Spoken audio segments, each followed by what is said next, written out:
Hi, my name is Rabih Bou Rashid and I'm the CEO and founder of Falcon Eye Drones based in Dubai.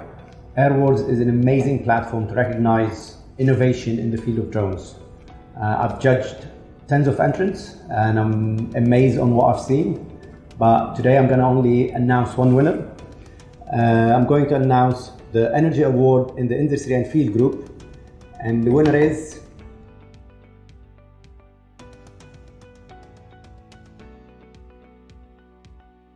Flylogix for their submission of emissions measurements offshore.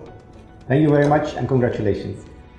Hi there, I'm Chris Adams. I work for Flylogix, where we are using unmanned systems to pioneer the next chapter of aviation.